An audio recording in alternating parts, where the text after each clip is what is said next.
This one belongs to the wrong side. Before I begin the session this evening, I don't even want to give that much credence to an article that was published by the publisher of an important Jewish weekly. I say important, meaning some might consider it a rag anyway, but important meaning in terms of the circulation. That is what we consider to be an important newspaper, important weekly, depending on the circulation. And this fellow is a rabbi, and this is not the first time, but he again published a previous response to a so-called question of halakha. This is he owns the newspaper, and he dabbles in this question and answer. But this time it wasn't someone from the United States, it was someone from England who was asking him about the whether one is permitted to study Kabbalah.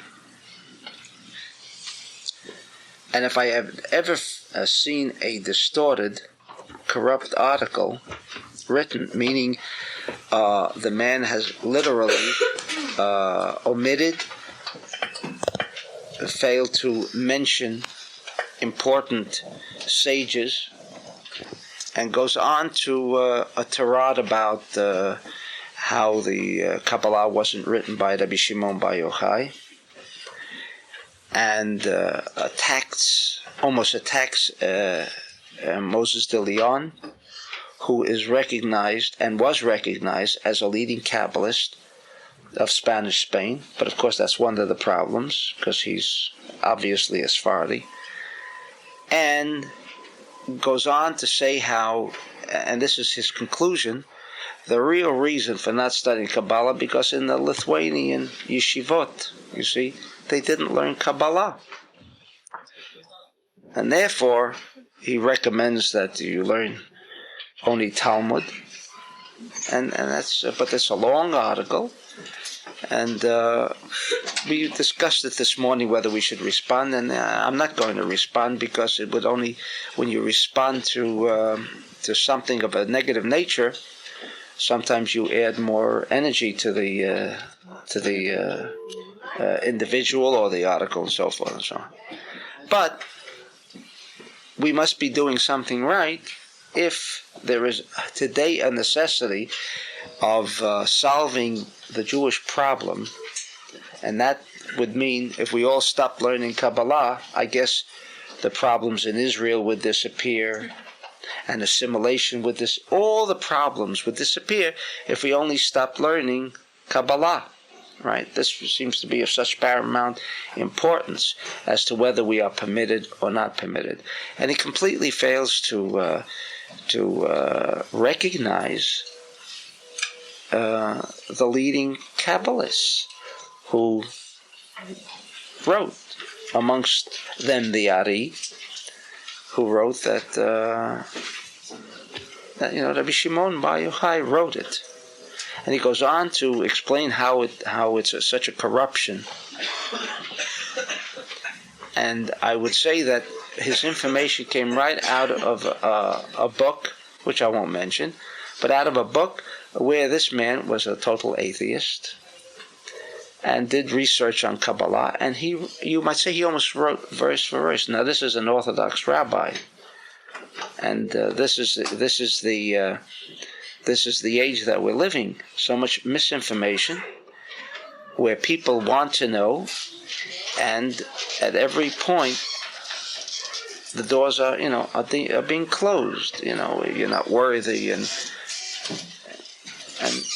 so what I'm going to discuss tonight is so vital for the welfare, the physical welfare. Forget the mental welfare, the mental anguish that develops when there are problems in the physical well-being. It disturbs all families, and this is very vital.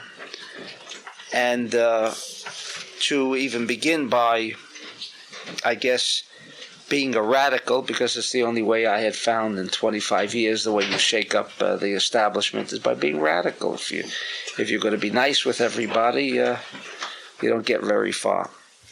In any event, when David this morning said I should continue on with and complete the subject on circumcision, I don't even know what you had in mind. Like, everyone knows there's a Jewish precept. On the 8th day, you, if it's a boy, you make a circumcision. So what more could I have added to the 2 hours that we already discussed on circumcision? But in Kabbalah, there is no problem. We know that on every subject, once you involve yourself in making an attempt to get to the bottom of things, you can probably go on for a year and not get to the end. But in any event, today, why? Because you mentioned that, and I for whatever reason, I find that they have this Omni magazine. I'm not plugging Omni magazine, but they come up with many articles that would not appear in the usual run-of-the-mill established magazines, where for the dissemination of information. And what do I see today? 2 articles. One is about, which I didn't even see the relevance of a science magazine, 50 years of Superman, right? That's a big thing today. Everybody knows about 50 years of Superman. They don't let you forget it, whether it's in the newspapers, on television. You speak to anybody, they'll know about 50 years of Superman. And I say, if everyone knows something, that means you're in good company with the lay people, right? It's only the scientists who maybe don't read about Superman in his 50 years. They have to wait 50 years before they can begin to understand science fiction. But science fiction, which is Superman, still lives on 50 years, and yet we don't fly. And that, to the chagrin of most of us. I mean, we would all like to fly. It would solve a lot of problems. But now with superconductors, they already see the possibility how we'll all be able to fly. But from a Kabbalistic point of view, we know that people like Rabbi Isaac Luria, Rabbi Shimon Bar Yochai, they could fly. They could fly. Now, their definition of flight, and we are going to be discussing that, and then you'll say, how is that connected with Brit Milah, circumcision? I mean, 2 unrelated subjects, right? But in quantum, nothing is unrelated. So this was one of the articles that appeared.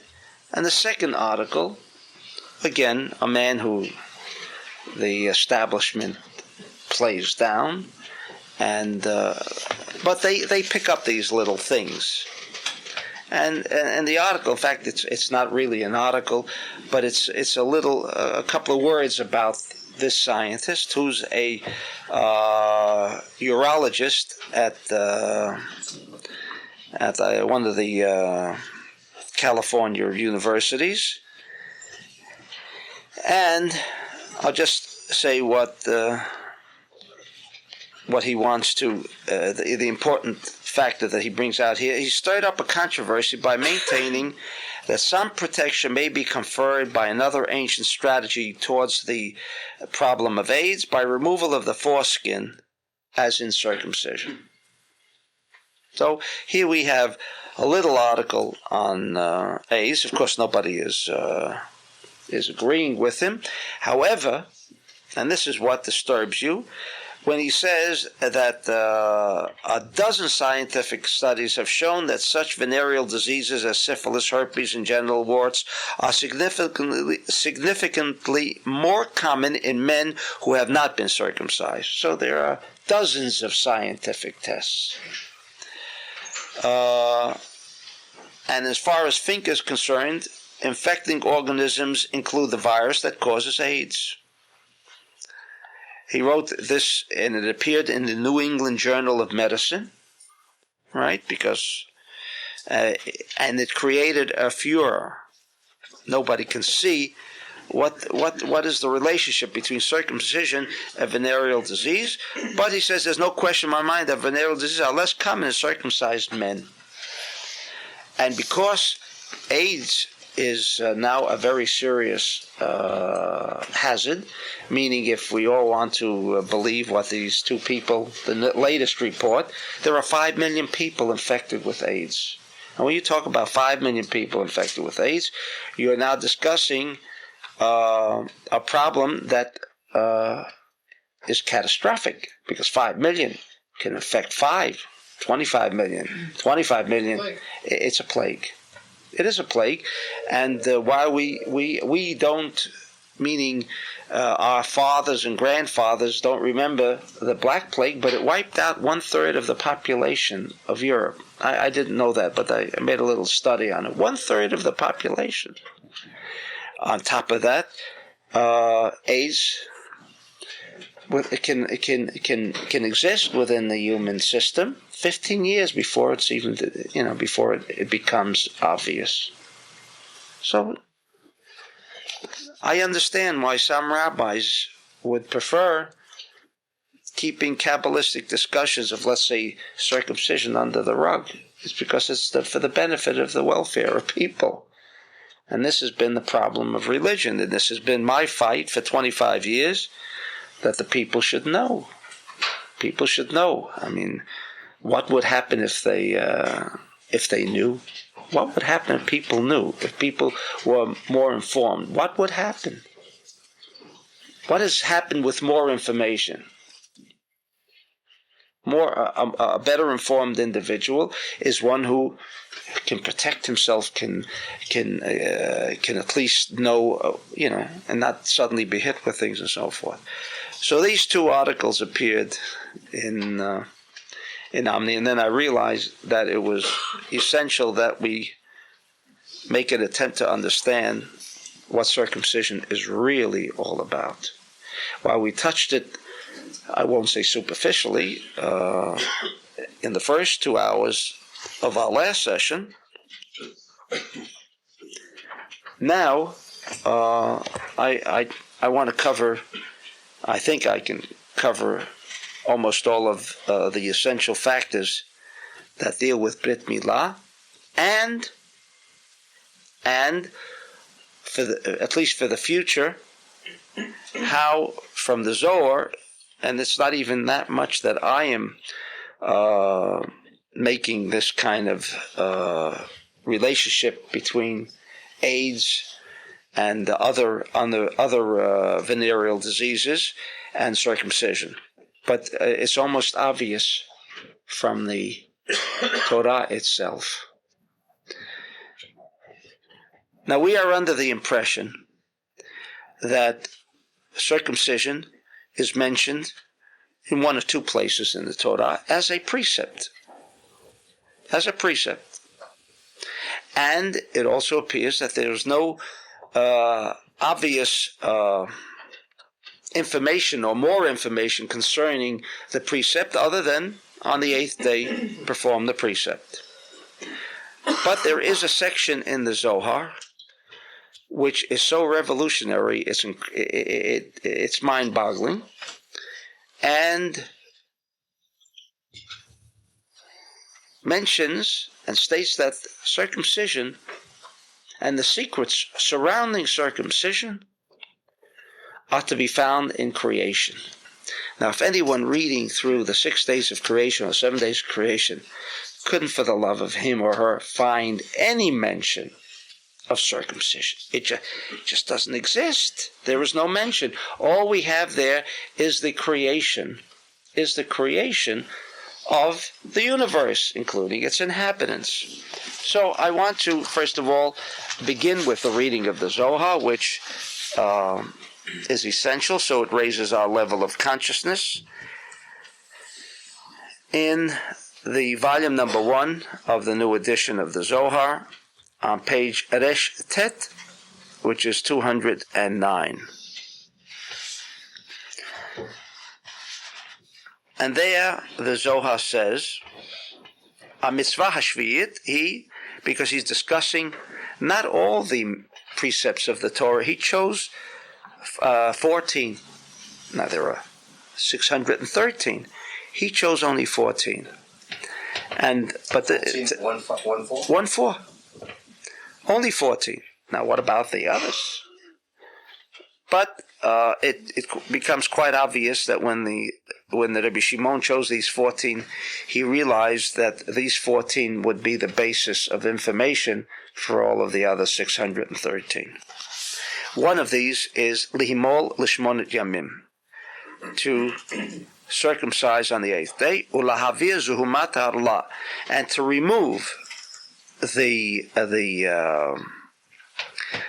zuhuma, getting a word as close as I can, the infectious foreskin. He calls it the infectious foreskin. In other words, from that article it appears that if you don't have the foreskin, I should even mention this. I know this is not usually a Kabbalistic way of doing things, reading from an Omni magazine, right? And I know this will be one of the prime reasons for my excommunication by some local rabbis. Isn't Torah enough? But in any event, he makes a very distinct point of saying, just trying to find this. This again, as I said, appeared.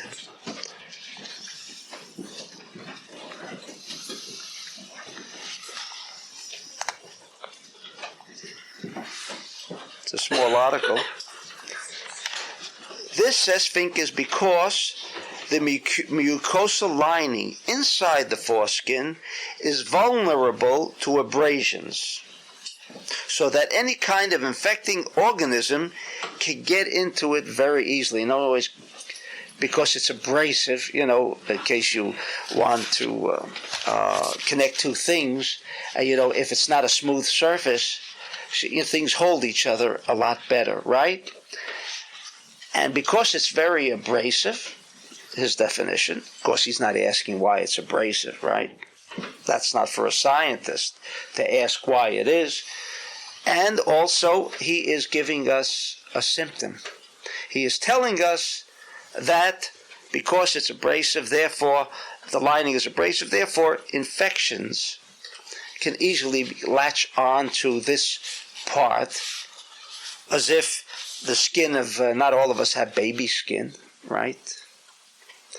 And there are many other parts and many other organs in the body that also have an abrasive lining. But he said, but this one, because it's abrasive lining, therefore it is vulnerable to infection, including AIDS. According to what we just said, the Zohar is saying no. In other words, the infectious diseases, or this infectious foreskin, is already containing much of the infection that could develop. In other words, contrary to the conclusion of this scientist, the Zohar says it outright. By removing the foreskin, you have removed the infection. In other words, the infection is not coming from without, but is coming from within. Rav, he even says to transfer. What's that? Not to remove it, but to transfer. Lavir. Right. Because, and he's very careful with his words. Okay, that's a good observation. Well, lavir, right? He doesn't say destroy. Lavir what? Remove it. Foreskin. Remove it from one place to another. And now, what's happening with the foreskin? And so while we will be discussing it a little more in detail, most people, I say most, meaning of all persuasion, whether you're Orthodox, Reformed, Conservative, or you're not even into any religion, but you perform a circumcision, because there are many non-Jews who perform circumcisions. What happens with the little piece? Who has paid attention to the little piece that is removed? So if you're a little Sephardic, and you've got old grandmother's traditions, right, superstitions, you bury it. Not everybody buries it. Not everybody buries it. It's discarded. But it should be buried. Yes. Because what he's saying here is that the foreskin is the embodiment of infection. Doesn't even tell us what kind of infection, right? Meanwhile, he's telling us that the purpose of removing this foreskin is because you want to remove its infectious characteristics, and all that it includes, which we will shortly study. Mishum she'oto chaya, shehi malchut, hi hamadrega hashminit lekol hamadregot.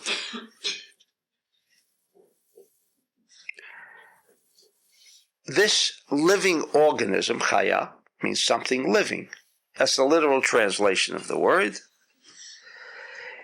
Is the 8th level of consciousness, meaning, if you know the 10 Sfirot, when you start from Bina, and those who have studied Talmud Esser Sfirot, more specifically this morning, understand that the uncertainty that came into existence started in the realm of Bina. That's why this world begins with Bina, Bereshit, Bara Elokim. Bria means Bina. In other words, the beginning of this universe began at what state of consciousness? The state of consciousness of uncertainty. Therefore, there is so much uncertainty in the world, because that is the way the world began. And so if we start from Bina down, the 8th Sfira would be Malchut. Already drawing our attention to the fact of why the 8th day. Why not the 9th day? Why not the 7th day? Why the 8th day? Why the 8th day is essential. V'ota nefesh hafa mimena tzricha le'erot lefanea l'shloshat yamim k'mo shehi hamadrega hashminit. Now, what does it mean, this living organism, and where is he getting all this information from? Continues the Zohar from a verse in Genesis chapter 1, which I will read the translation rather than read the Hebrew. And it said, and God said, let the waters swarm with swarms of living creatures, and let fowl fly above the earth in the open firmament of heaven. There is how circumcision should be, how it should be performed. What does it have to do with flying? Remember I told you in the beginning? Superman, so already we see that there is some connection between circumcision and Superman. But in any event, let the water swarm with swarms of living creatures, and let the fowl fly above the earth in the open firmament of heaven. Now there are many questions that should be raised on this verse. Let the birds fly over the earth. Well, what are birds, if not to fly over the earth? What distinguishes a bird from an animal? A bird flies. Well, obviously, if he's creating birds, what will they do, the birds? Will they creep on the ground? They'll obviously fly. So why does the verse have to stress the fact birds fly and hover over the earth? They don't have to be commanded. That's the natural instinct of birds. We remember this verse, but in any event, from the very beginning, the Zohar makes mention of this verse as being the total embodiment of how one should perform circumcision, and all that circumcision provides us with, meaning for the benefit and welfare of our well-being. And he continues like this. Ki al yedei mila upriya. Remember we discussed there are two aspects to circumcision. There is the foreskin, and then there is also the aspect of that membrane that must be torn asunder that we discussed last time. Only then is the malchut removed.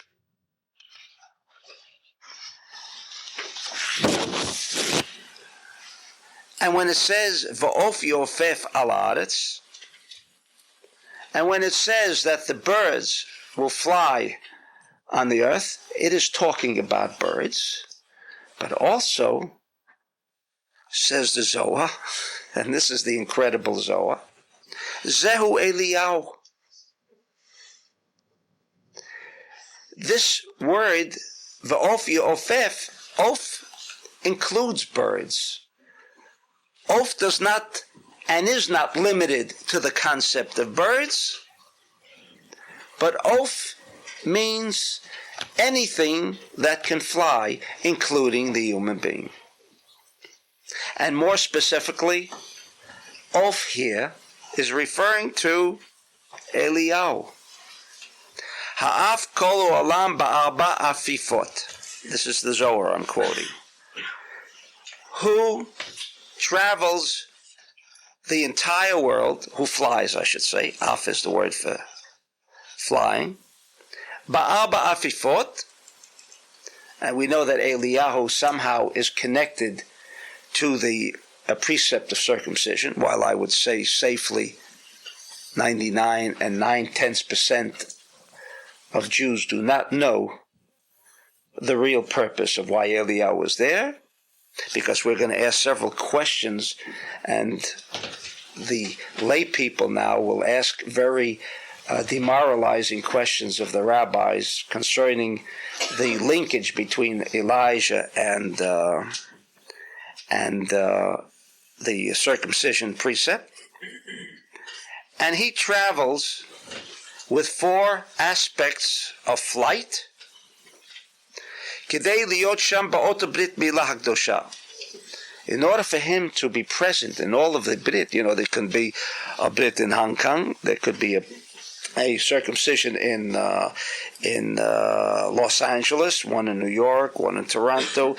In fact, you can have maybe 300 in one day. It's conceivable, right?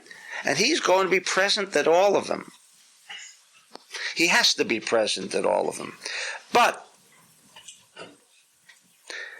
because Eliyahu has this characteristic of being able to fly, so it's not only the discussion of that how Eliyahu flew up into heaven, right, via a spacecraft. Now, I'm not sure when I mentioned the last time that he had a spacecraft, like Moses, according to the Zohar, Moses did not die, right? Also went up. Or Ezekiel, Yecheskel, we know he deals with spacecrafts, like I discussed in the Star Connection. There is absolute reference to spacecrafts. But he needed a spacecraft. Elijah did not need a spacecraft. He could fly because it was imperative that he be present at every Brit Milah. V'tzarich letaken lo kisei. And you have to prepare a chair for him. You must prepare a chair for him. And therefore, in many Sephardic, old traditional congregations, there was always present a kisei, a chair for him. Always. Ulahaskia bepiv. And we must also cry out, yell, scream, or whatever. Ze kisei shel Eliyahu. This is his chair. I can't see why I can't use a chair. I mean, first of all, how many guests, come to a Brit Milah? I mean, do we go over to each? Does the host go over to each one and say, "Here's your chair," or "Why don't you sit down?" I mean, maybe he wants to stand. Right? But if you read your Siddur, and if you ever witness, now you'll be present at a Brit Milah, you shall hear the Mohel or the Hazan, whoever it is, Zeki Sei Shel Eliyahu. This is the chair of Eliyahu.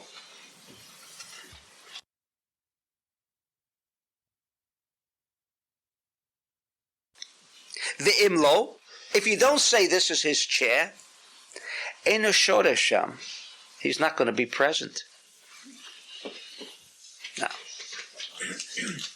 Now, it's kind of strange. First of all, doesn't he want to be there? I mean, is he really waiting for a personal invitation? So let's say we invite him. We do invite him, but I mean, if we don't give him a chair, he'll leave. I mean, why did he come in the first place?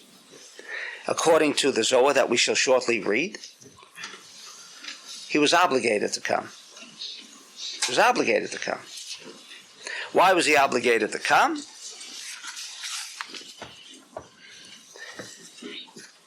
Says the Zohar here in Pashat Lech Lecha,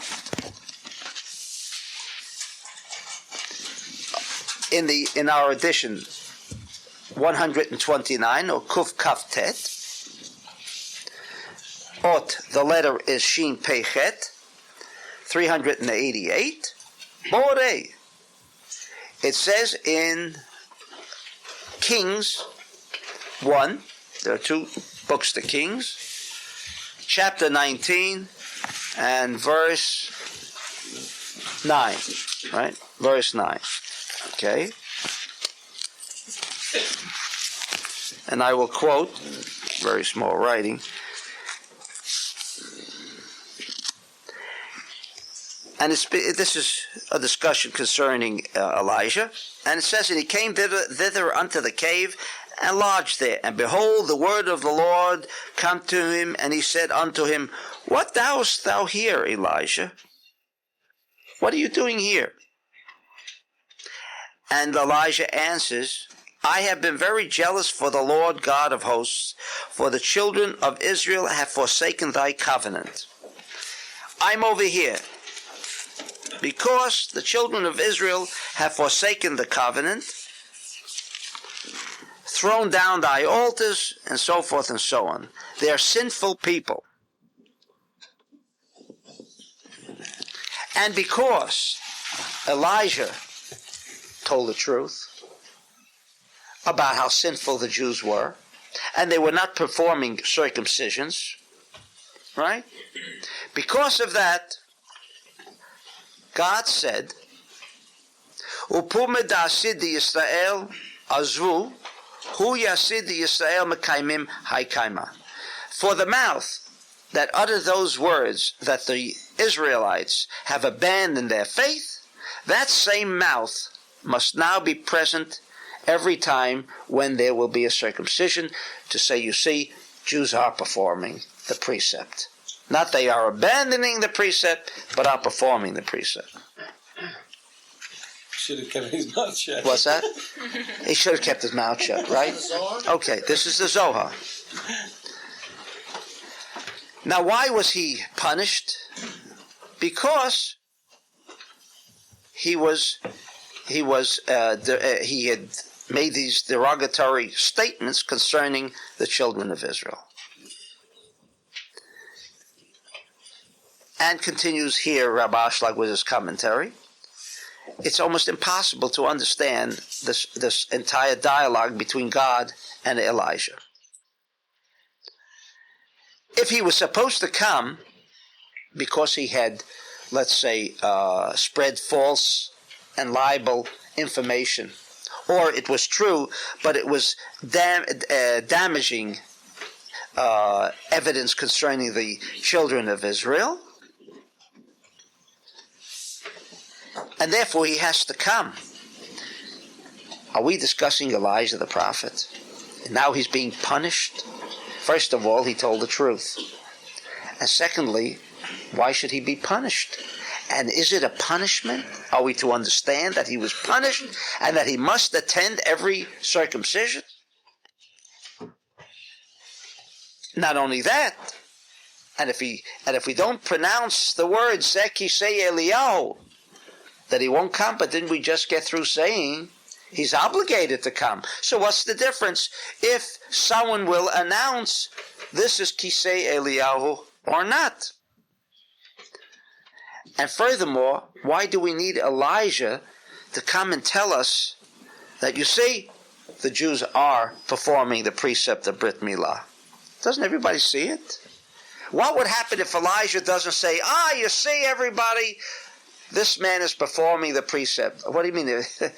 There were, let's say, 100 people present. Doesn't everyone observe the circumcision going on? No. Elijah must come and announce, while we may not hear him physically, he must come and announce, and that's the purpose he's coming, is to say, look, the Jews are, yes, performing the ritual of circumcision. Everyone knows that. Why? I mean, what's so secretive about that he must make this announcement? All right. We're still with the questions. As you know, this is the general way we get to all of the questions, and maybe, towards the end we'll get to the answers, but all of the answers will be forthcoming. And the Zohar goes on to say that there are essentially 4 klipot in the world. What are klipot? Klipot, as I think I mentioned on many occasions, could be compared to the black spot on an X-ray. Now that black spot on an X-ray, which spells trouble, could either be interpreted as the medical profession interprets it, as there is the culprit, right? The black spot on an X-ray, there's the culprit, and let's cut it out. And surgery becomes a very important part of medicine, because that's the culprit. And if you cut out the culprit, everything now is normal. It won't eat away. Or the way we learn in Kabbalah, or the Kabbalistic interpretation of that black spot, is the light. The light is being prevented from entering into that spot, and therefore it's black. The light, which is also present in that black spot, is not functional. So if you remove the black spot, it is only a symptom that in this area something is preventing the light force, should I say, the life force, that because of its absence, problems have arisen. So by cutting out the culprit, the black spot, but what was the cause of the black spot forming in the first place? In other words, there is a reason why the light cannot make its presence felt at that particular spot. In other words, light is all over. The life force in the body is present. However, in these particular areas of which would show up on an X-ray as a black spot, it would be indicative that there the life force is being captured by the klipa and not being permitted to function as a life force. As he said at the beginning. Okay. These 4 klipot, and there are only 4, are called Ruach Sa'ara, Anan Gadol, Esh Mitlakachat, V'Noga, Lo Saviv. He has 4 names. 4 names. The first 3, Heim Klipot Meot Kulam. In other words, in this foreskin is the embodiment of the first 3, which are completely tamei, which means what? Which means they are channels and vehicles which completely and without any reservation create a totality of short-circuitedness. In other words, no revelation of a life force. But it is a force that prevents the life force from functioning. It is not the fact that there is no life force, but the life force is present. But these 3 klipot are forces that hold and latch on to the life forces and prevent them from functioning. Ava klipat hanoga, but the klipat noga is also incidentally Venus. This fourth force which prevents the life force from functioning, and that, according to the Kabbalah, is essentially the root of all illness. Not that there is no life there. It's dead tissue. Or it's a tissue gone wild. No. It is the prevention of the life force in its function. And when there is an absence of the life force, then things go wild. Because what drives these different cells to begin attacking everything else? Why do they attack in the first place? Where do they get their strength to even attack? Because their force is the life force. And their driving force is that life force.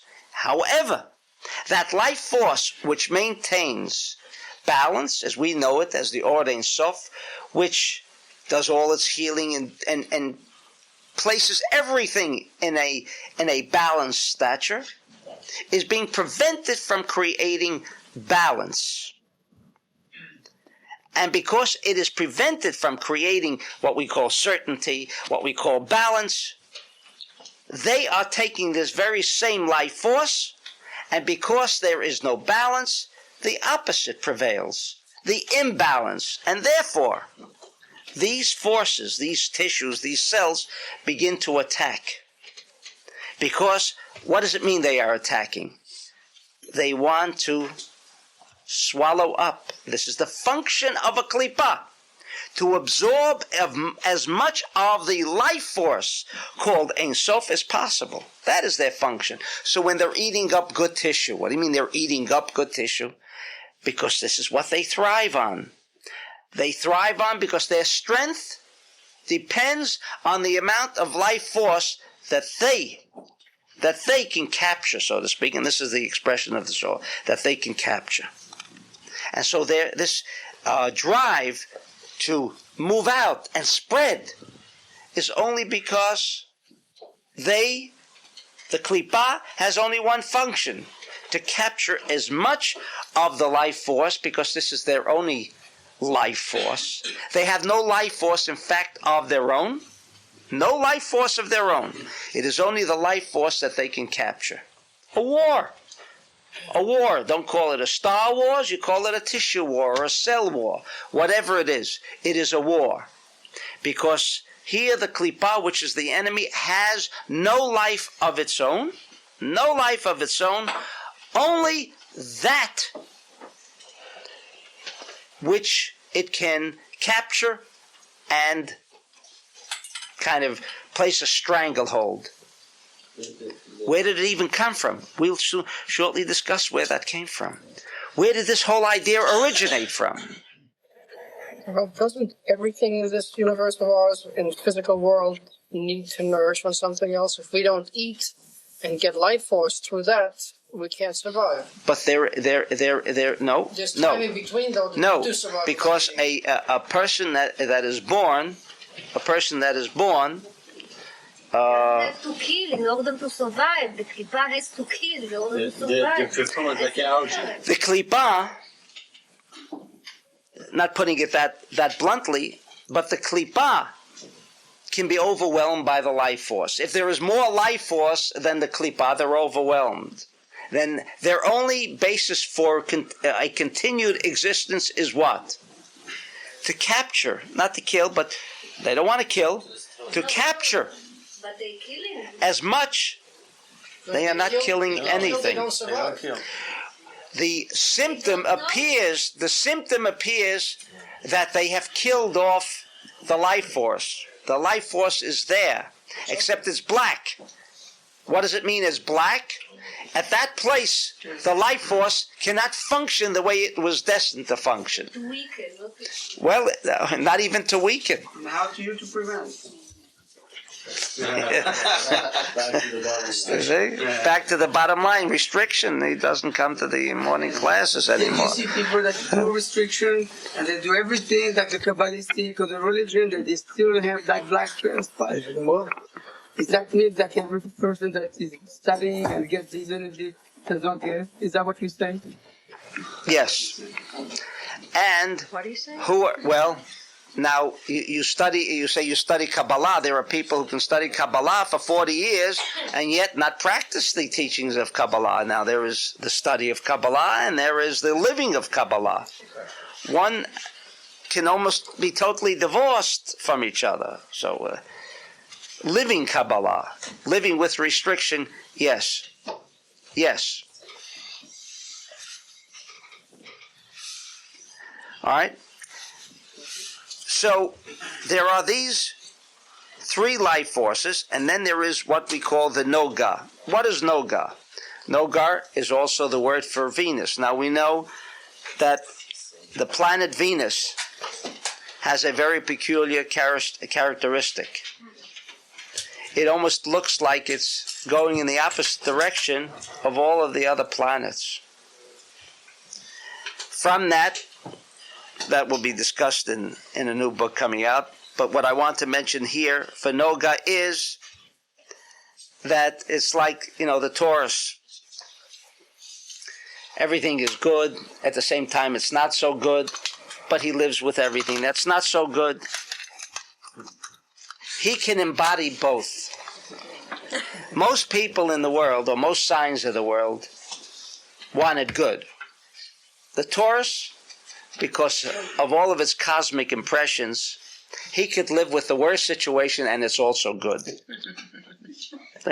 He has no problems. Good and bad are always good, but there is such a thing that we can define as not so good, right? So that's why this part, the fourth klipa, is called Noga, which means half is good, half is not good. Where did all this originate? We shall shortly learn from the Torah, from a place in the Torah that is, again, mind-boggling, which is not obvious. But once we can establish the root and from where it stems, and even understand the connection between Taurus and Noga, which will be incredible. All of this will emerge from circumcision. I mean, what does the constellation or the sign of the zodiac Taurus have to do with this klipa we're talking about? But it will provide us with a very definitive explanation of what these four characteristics are about. And according to the Zohar, the only time you can deal or even correct any condition is provided you know what the essence of that condition is about. Before you want to use any meditative or any forms of healing, you must first know what the culprit is. Meditation, from a Kabbalistic point of view, can remove a little stress, but we're talking about hard stuff, can only be dealt with when we understand what the problem is. In other words, not to be misled by a radiologist who says, well, you see that black spot? Got to be cut out because it's a blockage. That's not the blockage. It's not a blockage. Because if you cut it out, the reason why that black is there in the first place is because there are metaphysical klipot that are present that have, for whatever reason, the potential and also the possibility to create in that area a limitation on the function of the life force. So by removing it does not in any way touch upon the root cause of why that originated or why that appeared in the first place. So there are basically four klipot. And when they are separated by circumcision, continues the Zohar, then everything remains in a condition of balance. Okay? Now, where did all of this come from? We're discussing now circumcision. The question that would be raised is, what about women? Does that mean they have no embodiment of klipot? They have no orla? In fact, I know a certain rabbi who is so disturbed at the uniqueness and at this great honor bestowed upon a male child that he felt that we have to elevate the women to the same stature as men. I mean, you know, women's lib, and not to degrade women. So he suggested that they do a kind of brit milah on a girl child by breaking the hymen. What's that? The ptulim. Oh boy. Yeah, Because it's just not fair. You see, it's not fair. I mean, giving the male all of this credit, New Jewish council. right? Right, giving the male all of this credit. Again, that old Jewish religious philosophy, you know, about how the male is superior and so on, and so this is the mentality of what this is all about. In any event, where did this klipa originate? Where did it originate? And why is it so important for the Zohar to even inform us as to where it originated from? It's here. That's it. That's not the way Kabbalah operates.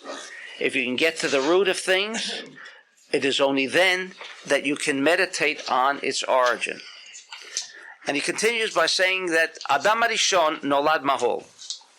Adam, when he was born without the Orlah. Born without it. He had nothing of this Orlah, this embodiment of all of these diseases that we say the Orlah contains. Adam Nolad. What's that? Guys raising the question, was Adam born? But anyway, created. we should say he was created. Okay, but they use the Of course, word he would nolad. create him without an order. That's right. But in any event, he Moshe was wasn't created. born with That's him. right. Moses was not born with him, but they use the same word, nolad. Okay? But he did have klipat noga. Adam had klipat noga. Yeah. For 130. Now we know why he had klipat noga, or the or hapriya. He still had that little membrane. He was born with that. Oh, he was created with that. And All right. was also. Moses also, and Noah was also created that way. Or they were born that way. And there are many children. You've got to be careful, right? You've got to be careful. All right? However, with Adam and all children that are born without the foreskin, this klipat noga was completely good. It did not contain any embodiment of these three heavily embodiments of the all infectious disease, all klipot. These are the embodiment. Because the three were separated when he was born without the foreskin.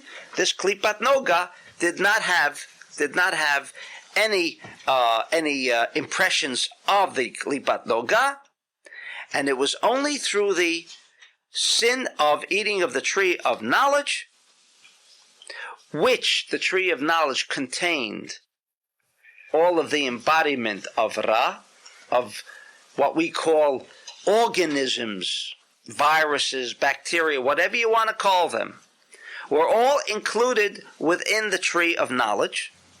And then, after eating of the tree of knowledge, the foreskin emerged again with Adam. And that's the way it came about.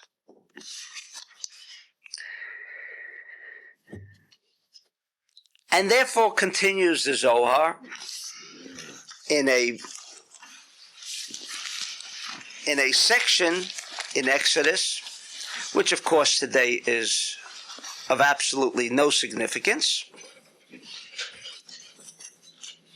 according to those who study the Talmud, other than for pilpul reasons. In other words, if you attend the yeshiva, it's enjoyable to study this portion, but it has no relevance to daily life and existence. And I'm referring to the section of Exodus, chapter 22, verse 35, where it says, "And if one man's ox hurt another's, that he die, the ox must die. And they shall sell the live ox and divide the money of it." What's that? If he killed an individual. Killed another ox. If he just not a person. Another ox. Not a person.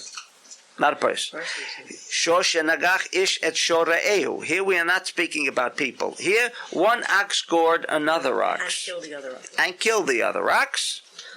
You sell the live ox, and you divide the money between the two, and also the dead ox is to be sold, and the money divided between the victim and the perpetrator and the owner of the ox. You don't kill the living ox. No, you don't kill the living ox. Okay? But let's say, and verse 36 continues, and this is all very interesting, right? And now you understand why this is completely gone over without spending any time, because who today has an ox? Right? And who's involved in such a matter of an ox, goring another ox, and so forth. And so this part of, no matter what kind of rabbi you are, this part of the Torah is removed because of its irrelevance. And if the ox had already gored 3 times, right? And it is known, then we have a vicious ox. That's right. That's right. We have a vicious ox, and then you have to kill the ox. All right. Now, before coming to our intermission, this part of the Bible obviously has no relevance, but the relevance is from that little section of an ox goring another ox, provides us with the secret of the foreskin and how we can understand preventive medicine and how it's going to benefit us personally. But we at least understand now, since we're associating the ox with foreskin, we now know why it's called Noga. Right? Venus and ox. Venus rules over ox. And we'll have a short intermission. Do you know that an ox is